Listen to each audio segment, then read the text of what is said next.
Don't fall behind just using ChatGPT. While it's a great generalist tool, there's dozens of AI tools that are better at specific tasks for analysts. So let me show you 9 of the best ones.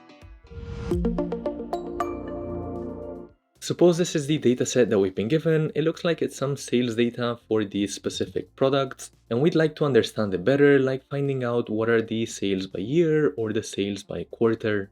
For this type of data analysis, Julius AI is a great tool. Let me show you how it works. You can just sign up for free, and once in the platform, it's going to have a prompt in the middle area that looks something like this. What do you want to analyze today? And this is where we would want to upload the file, which you can actually download for free in the video description to follow along. So I've uploaded the data. As you can see, it's suggesting some questions up top, but down below under the prompt, I want to look for the revenue by year. Let's try to run that. Awesome, so it summarized the revenue data by year. In fact, if we click over here under the table, we're gonna see the full breakdown on a per year basis. I can also follow up with convert it into a column chart for the actual results. Great, now if we scroll lower down, you can see that it's created this visual. That said, it does look a bit odd in that the revenue here, instead of just going for the total amounts, it looks like it's doing it out of one. Maybe that wouldn't be my preferred choice. And you can see up top that we get all of this code. As you can see, it's in Python. And right here, we can go ahead and edit the code. That said, this overall interface might look a bit daunting for you, especially if you don't know how to code using Python. Perhaps a simpler, less daunting alternative is Quadratic AI. So let's see how it works over here.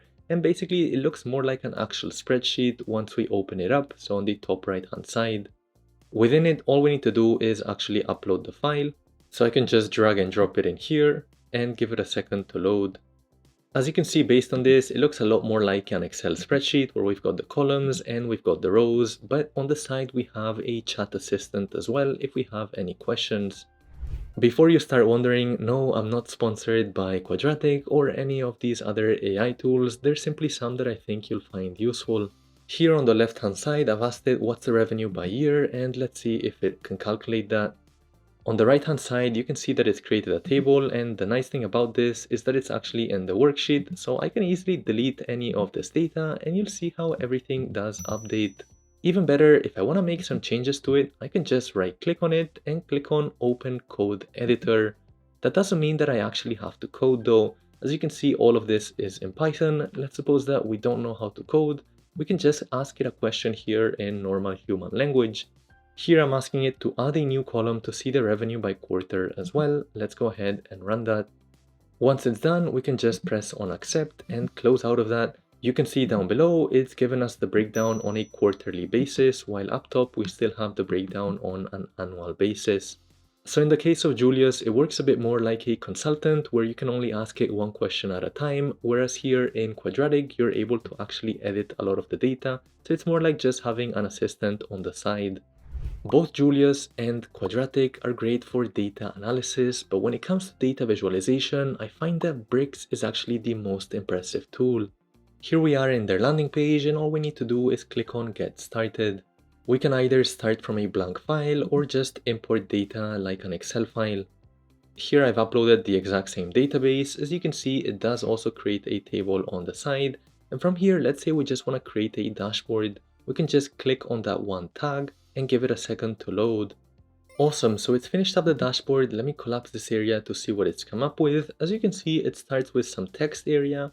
And then down below, it's got the KPIs. It's also got the breakdown of the revenue and the expenses by quarter. Over here, it's got it on a yearly basis as well, both the expenses, and it's calculated the profit margin too. And if we keep scrolling down, it's got more and more insights. We've done all of that in just a few seconds, and we didn't even need to write a prompt. In fact, the great thing about using Bricks is that it's editable, much like you would edit an Excel file. I can just click on edit right here, and you can see that I'm able to drag and drop different parts. So right now we've got this bar chart, but let's suppose that I don't quite like it. Maybe I want some horizontal bars. You can see how easily we're able to change that. And instead of on a quarterly basis, I can close that out and I can go ahead and find a different tag over here. Let's say that I actually want the dates. You can see that breakdown on a daily level. Maybe dates aren't so great though. I can just choose the years and drag and drop them, much like I would for a pivot table. Once we're done, we can just press to save to board, and then we can share this very easily by pressing on share. And then if we have any questions about the data, we can press on this thunder sign right here, which is basically like an AI assistant where we can ask it any questions, not just about the data, but also if we have any edits we would like to make. At this point, you might be like, hey Kenji, these tools sound great, but unfortunately my employer doesn't let me use these newer AI tools. Instead, a more established player could be Zebra BI, which is used by the Big Four. More specifically, within it, there is this part called Zebra AI, which is the one that we're going to demo now. Just click on Get Started for free, and all we need to do is drop our file in here. Once it's uploaded, you can see the data is looking correct, and I can just press on Analyze Data. When I do, in just a few seconds, it's going to make a full dashboard for me. This is what it looks like right now, and the best part is, if I don't quite like this visual, I can just press on this arrow, and it's gonna switch it for me to something else. And right now on the top part, it's actually fully dynamic, so I can go ahead and change the year to 2024. You'll notice though, when I do so, I'm also able to update the text, which refreshes automatically with AI as well. If I hover over a certain visual, I can go ahead and press on this button for a visual explanation of what exactly is going on inside of the visual. And I can also press on this cog right here to switch the settings, so I can choose to be on a vertical axis. I can go for some different types of filters as well.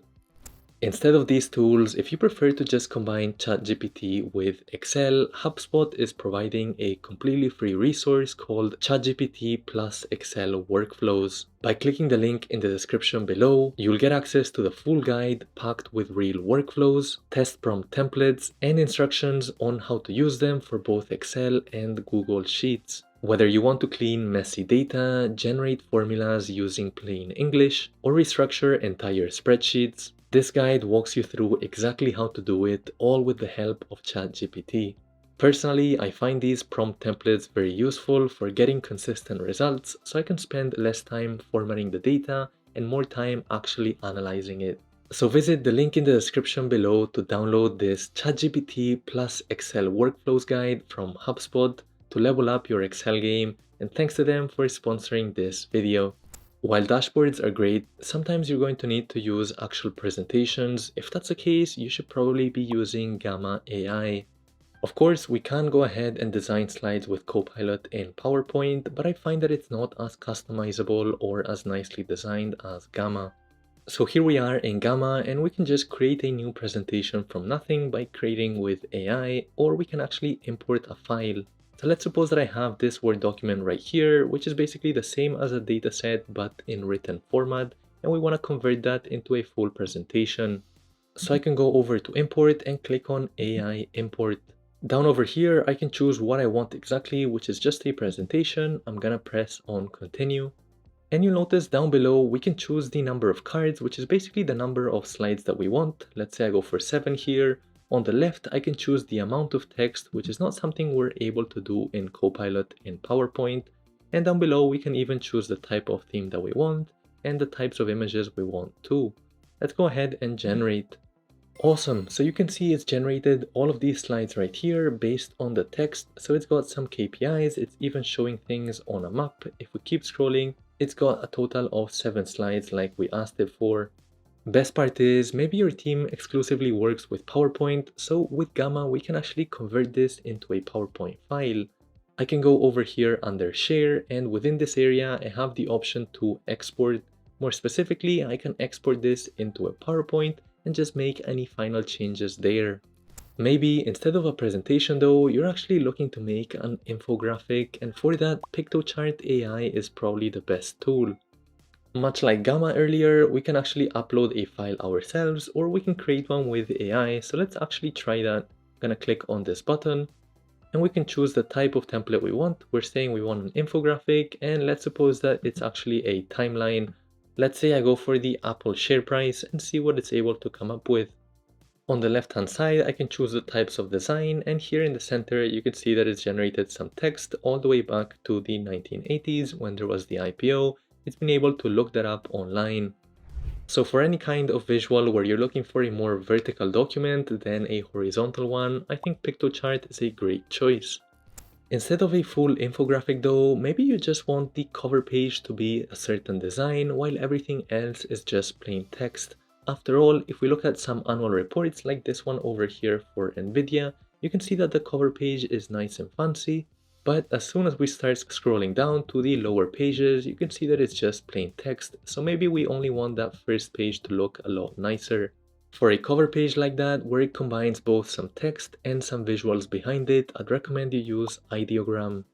Here's the website, and I've written this prompt to write a cover page for a fictional company called Nexora Technologies, and more specifically here I define the type of look that it should have.